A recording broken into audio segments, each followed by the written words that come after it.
1.67% government का share, इस तरह से वो पेंशन इनको मिलना चाहिए। आज जो पेंशन का इनको अमाउंट मिल रहा है वो बहुत कम है आज की तारीख में। 1000 2000 का जो और इनका जो कंट्रीब्यूशन है समाज में या अलग अलग संस्थाओं में, उसको देखते हुए वो निश्चित रूप से वो राशि बढ़नी चाहिए और ये जो इनकी डिमांड है वो बिल्कुल रास्त है, वो होना चाहिए। और जब मैंने लेबर मिनिस्टर के साथ चर्चा की तो उन्होंने भी बड़े ही सकारात्मक रूप से इस पर सरकार पॉजिटिवली विचार कर रही है, ऐसे उन्होंने कहा है। तो मुझे ये विश्वास है कि जल्दी ही इनका जो मांग है ये पूरा होगा। और एक बात जो यहाँ पे जो सदस्यों ने कही कि कुछ ब्यूरोक्रेसी में से पॉजिटिव वो फाइल जो है वो आगे नहीं मूव हो रही थी, तो उससे भी रिलेटेड मैंने लेबर मिनिस्टर से चर्चा की और उनको मैंने ये कहा कि ये इनके ही पैसे हैं, तो ये कोई एक्स्ट्रा बहुत ज़्यादा सरकार से मांग रहे हैं ऐसा नहीं, इनके ही पैसे हैं। तो इन्हें आप 1000 के बजाय 5000, 6000, 7000, 10,000 जैसे भी हमको वो इंस्टॉलमेंट्स कर सके वो हमको करके इनको देना चाहिए। सब बहुत बुजुर्ग है और ये उम्र में इनको आंदोलन करना पड़ रहा है, ये देख के मुझे भी बहुत खराब लग रहा है। तो मैंने लेबर मिनिस्टर से बात की है और सरकार इसके बारे में पॉजिटिव विचार कर रही है। क्या आपको लगता है कि मोदी सरकार इनसेंसिटिव है? नहीं, बिल्कुल नहीं, मोदी सरकार बिल्कुल इनसेंसिटिव नहीं, ऑन द कॉन्ट्ररी मोदी सरकार बड़े ही पॉजिटिवली इनका विषय आगे ले जाने के लिए विचाराधीन है। मैडम, एक लास्ट क्वेश्चन ये है कि they are already the old persons and they are running short of time and 60 साल से ऊपर के सारे लोग हैं, कोई 70 साल कोई 80 साल के।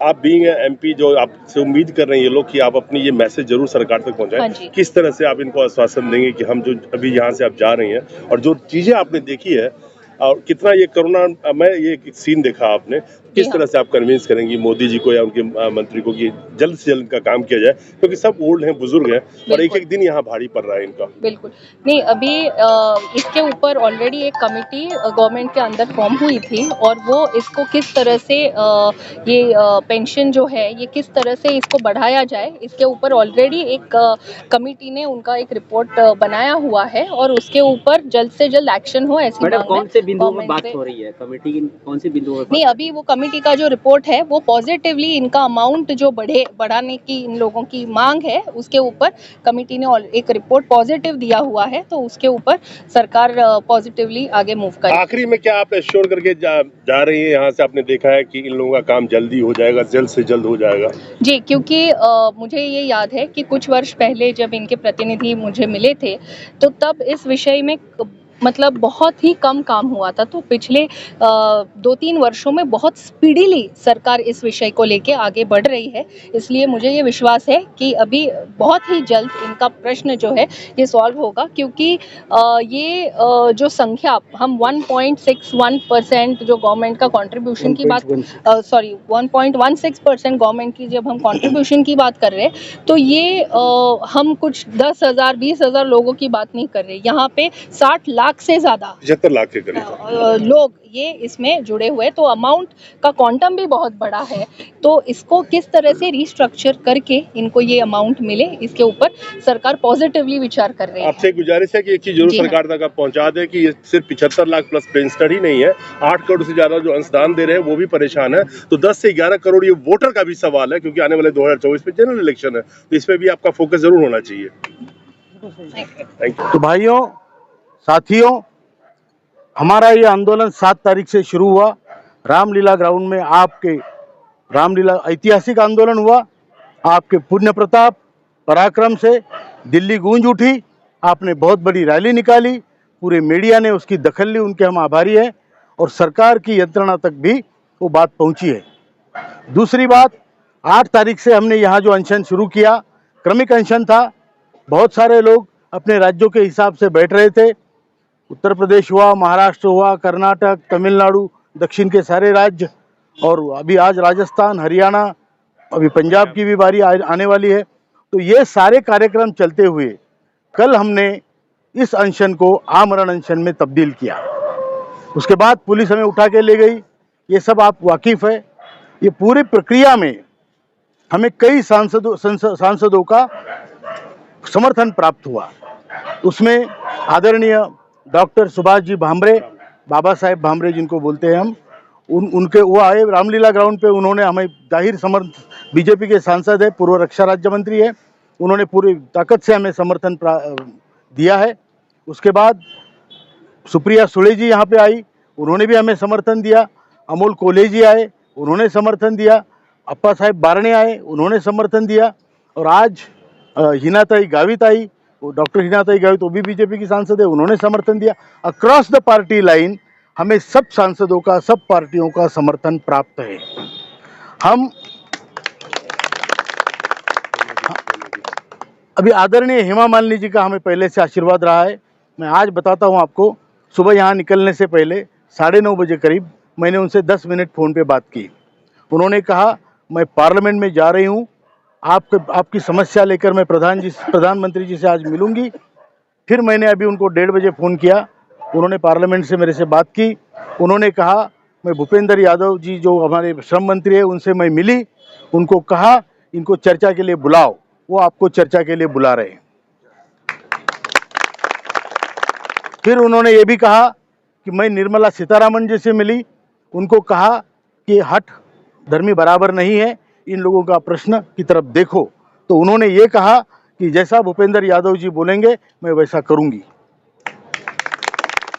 तो आदरणीय प्रधानमंत्री जी के आशीर्वाद से ही हो रहा है। मैं आपको बता दूं, मैं कोई उनके पक्ष पार्टी का कोई नेता नहीं हूं, मैं आपका अपना हूं, आपका छोटा भाई हूं। मेरे लिए आप भगवान हैं, मेरे लिए कोई पॉलिटिकल पार्टी भगवान नहीं है। तो आज हमारी चर्चा उनसे होगी, ये तय है। दूसरी बात, सभी ने, हेमा मालिनी जी ने मुझे विनती की, वो बड़ी है हमसे, लेकिन उन्होंने विनती की, हिना गावित ने जो विनती की और सभी सांसदों ने की कि आपका अनशन आप रोकिए, इन लोगों को अनशन पे मत बिठाइए। लेकिन मेरा मानना है लड़ाई है तो जारी रहनी चाहिए, और जब तक हक नहीं मिलता लड़ाई जारी रखनी चाहिए। लेकिन इसमें एक बात मैं आपको कहना चाहता हूं, क्योंकि जितनी चिंता सरकार को आपकी नहीं है, उससे ज़्यादा चिंता मुझे है। मैं खुद बैठने वाला था, आप लोगों ने मुझे रोका और खुद बैठ गए। इस प्यार के लिए मैं आप सबका बहुत बहुत धन्यवाद करता हूं। मैं आप सबकी सहमति अगर हो, मुझे अगर ये अधिकार आप प्रदान करते हैं, तो मैं ये कहना चाहूँगा कि आज से ये अधिवेशन, ये अनशन हम यहाँ पर स्थगित करते हैं, समाप्त नहीं करते, स्थगित करते हैं। हम सरकार को जब इतने पॉजिटिव हमारे पास संदेश आए हैं, तो हम सरकार को कुछ टाइम देंगे। उसके बाद अगर हमारा काम नहीं होता है तो फिर से एकजुट होकर फिर से लड़ेंगे। ये आपको मंजूर है पाठक जी? मंजूर है? मंजूर है सभी को? सभी भाइयों को हाथ उठाइए। तो आप सबके आशीर्वाद से आप ये समझिए कि आपका ये आंदोलन जाया नहीं गया है, आपका ये आंदोलन खराब नहीं हुआ है, ये आपका आंदोलन सक्सेसफुल हुआ है। क्योंकि इतनी आवाज़ आपकी पार्लियामेंट में उठी, इतने सांसद आपके पास आए। हेमा जी ने मुझसे आज फ़ोन पे 2 बार बात करके मुझे समझाया, और ये आपकी तरफ से समझाया, मतलब आपके लिए समझाया कि आप ये अनशन बूढ़े लोगों का, वृद्ध लोगों का रोको। तो उनके विनती के लिए, वो हमारी मेंटर है, हमारी संरक्षक है पहले से, तो उनको उनकी जो विनती है सभी सांसदों की, उसका मान रखते हुए हम ये आंदोलन आज यहाँ पर स्थगित कर रहे हैं, समाप्त नहीं कर रहे हैं। कमांडर साहब संघर्ष करो, कमांडर साहब संघर्ष करो, कमांडर साहब संघर्ष करो। अभी मैं आदरणीय महासचिव जी से प्रार्थना करता हूं कि इस बारे में जो आज यहाँ पे हमारी चर्चा हुई वो ग्रुपों में प्रसिद्ध की जाए। जो लोग आ रहे हैं उनको अभी रोकिए, क्योंकि वो आके फिर करेंगे क्या यहाँ पे।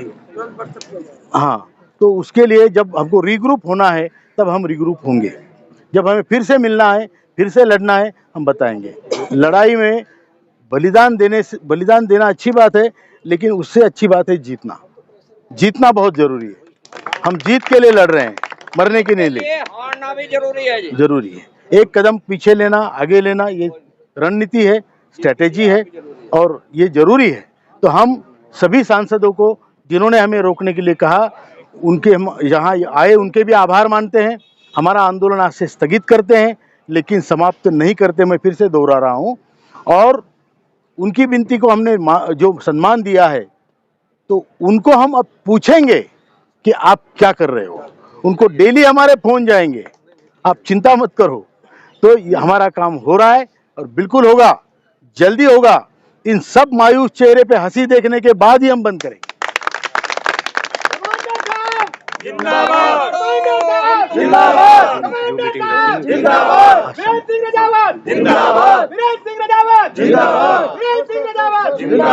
आज शाम को आप राजीव भटनागर जी की पोस्ट देखिए, जूम मीटिंग रखी जाएगी, उसमें पूरा प्रसारित किया जाएगा और फिर अगली रणनीति उसके बाद तय होगी।